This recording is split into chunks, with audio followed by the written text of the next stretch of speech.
welcome back to another episode of In the Field with Sarge. This is going to be our setup for tonight. I wanted to do it in the daylight before it got dark. We've got two fire pits. We've got our setup over here with our tarp.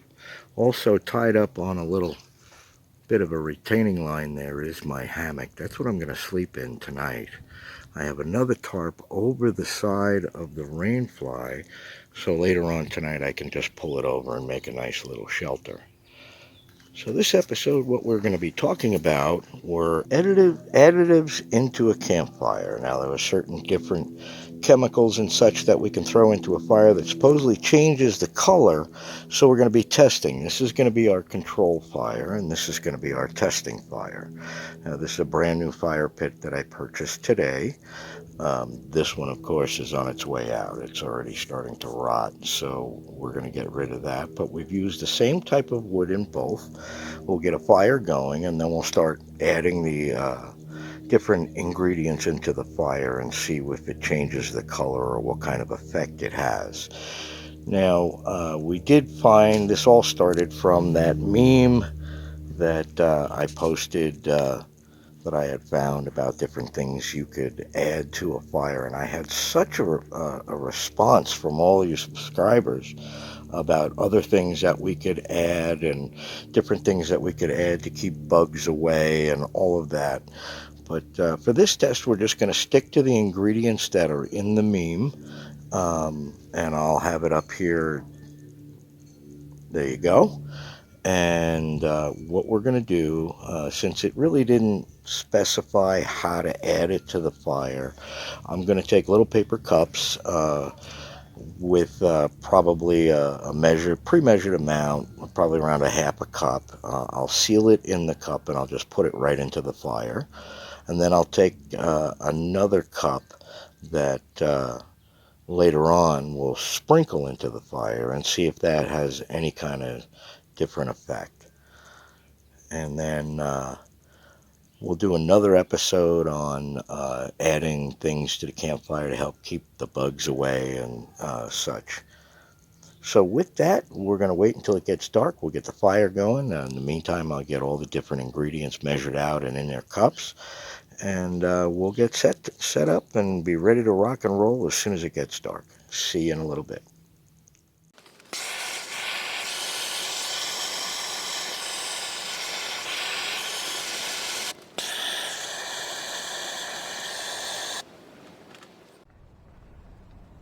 Alright, so we got both fires going. In the bottom, they both have two honking bricks of hickory. Some really good, hot, dense wood. So we'll put that, got some willow mixed in on top. We'll let those guys burn down a little bit, get a coal bed going, and then we'll start our test.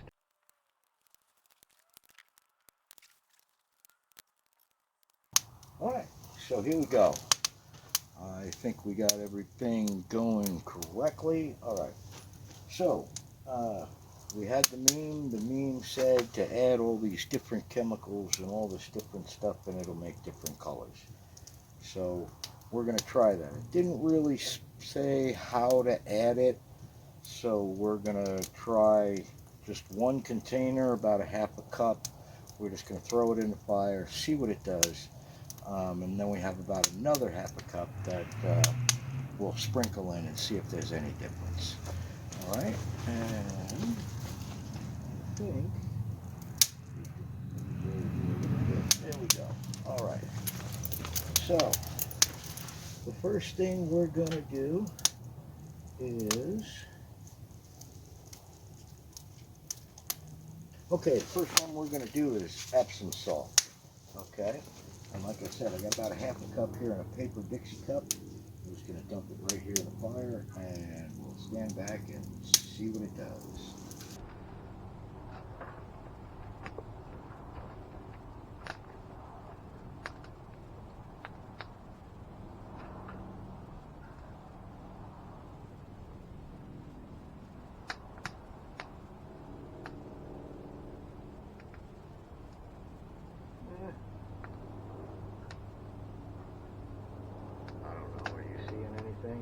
I'm not.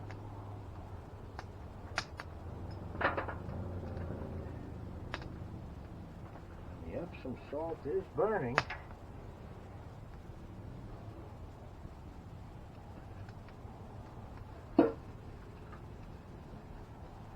Fire's not quite hot enough, I don't think. So let's just give it a second.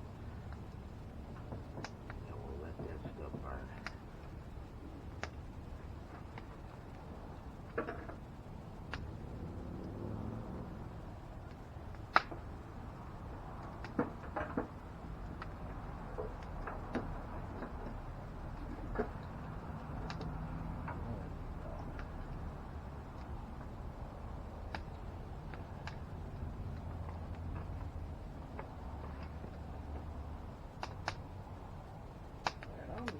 Quite seeing any kind of change, maybe a little bit more orange,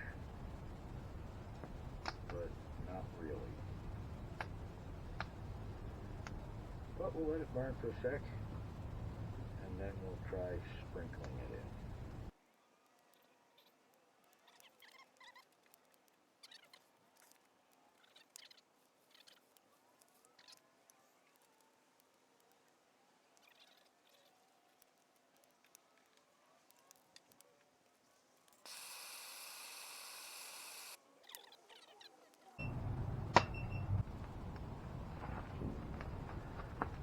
Alright, so the next one is water softener salt. Now I did do a little research and tried to look about the gases that these give off, and most of it is just carbon monoxide, and as long as you're outside it should not be an issue. But we're going to go ahead and we're going to dump in the closed container of the water softener salt, and there you go. Now let's sit back and see if we get any kind of a color change.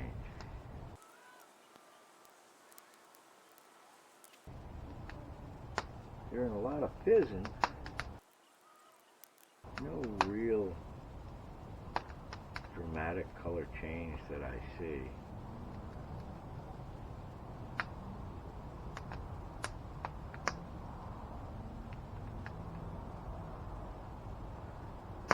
That was a half a cup, and that's a lot just for this little fire. But we're going to go ahead and we'll do the pour. Let me get a glove on for that.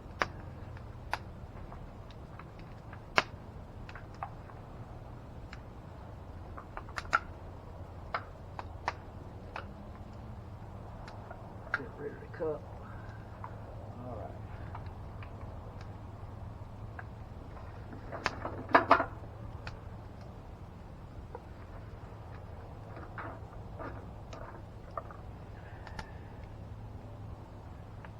Again, it looks like it kills the flames, but we'll let it burn for a little bit, see if there's any change whatsoever. Yeah, it looks like the flames are darker. Not by much, though. No real bad smells. Now, I do see a significant darkening in the color of the flames in comparison to the test fire.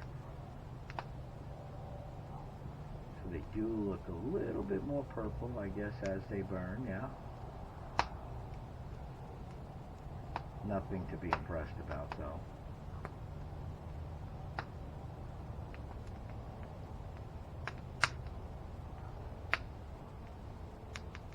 Alright, let's try another one. It's all done, cooked out down there. Alright, so the next one is Borax.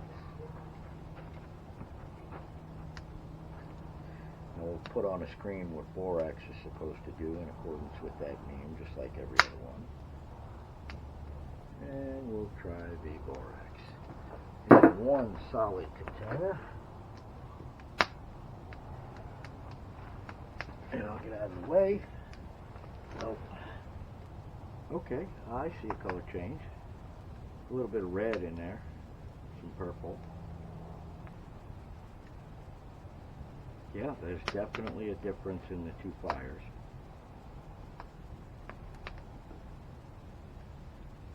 The control is more of an orange tipped yellowish flame, and the test fire is more of a purplish red. All right, let's try pouring some in. All right, so put the cup in there.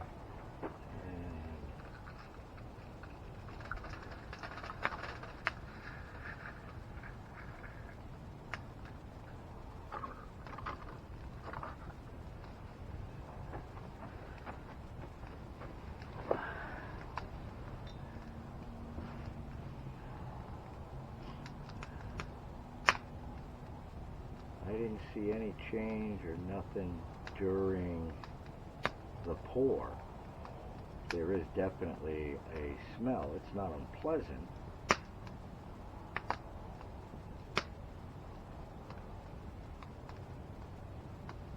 Now let me add some more wood to the fires. It's getting a little toasty, 2 fires. Let's go ahead and let that burn for a little bit. We'll get the rest of everything out of there, and then we'll go on to the next. We only got a couple more, and so far I'm not impressed with what I've seen.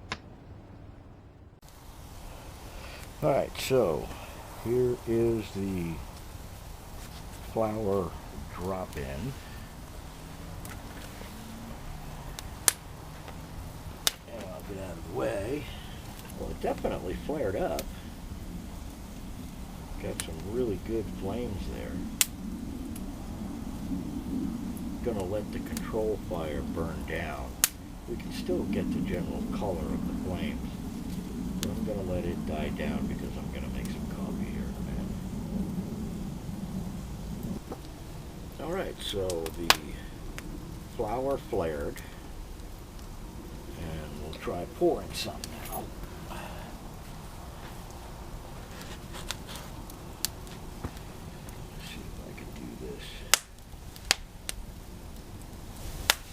Oh yeah.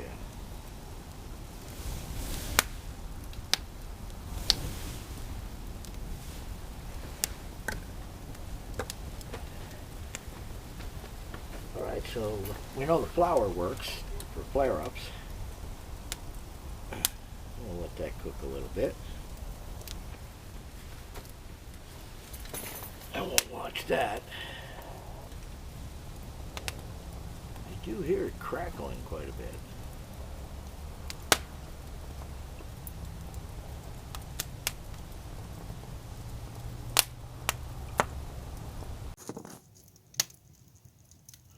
Alright, so the next one is sugar. We'll do the enclosed container sugar.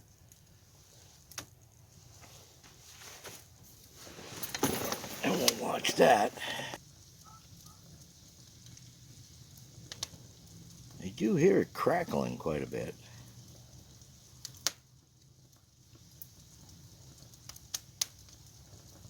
Alright, we ready for the pour? Let me see if I can get out of the way of the cameras. And we'll try the pour.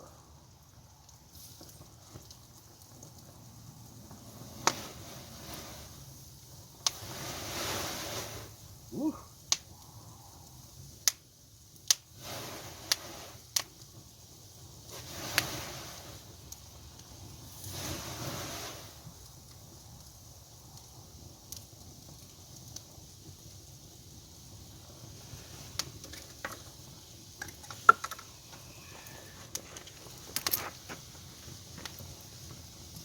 Certainly makes a more energetic fire.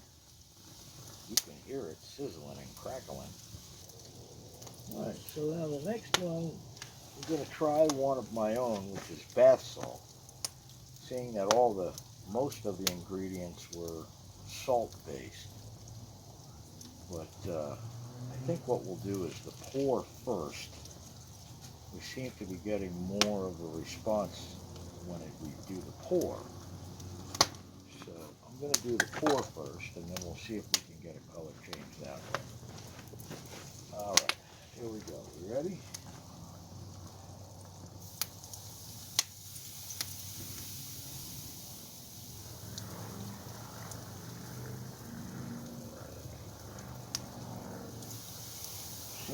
want to put it out. Yep. Alright, so let's just put the whole container in, and we'll see what that does. So I never really saw that much of a color change or anything that was really impressive. Now we are going to test this again against some store-bought material that you sprinkle in a fire. But I'm not seeing anything that really impressed me other than the flour and the sugar. The sugar just made it sound more energetic. And the flour, of course, definitely made it flare. But the bath salts and all of that just seems to put the fire out.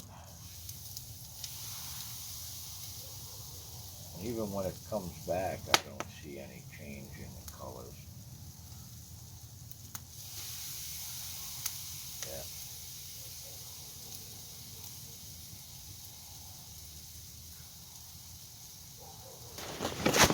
Well, I did notice when we did the borax kind of burned my eyes a little bit.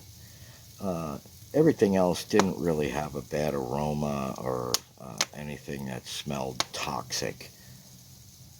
Now, the bath salts and the borax, when they do burn back, it does come back with a purple flame, but it's so low you can hardly tell. Let me see if I can get you a little bit closer. But yeah, I'm not really seeing anything to write home about. So, there you have it. Nothing seemed to work impressively well. So we'll continue to try though.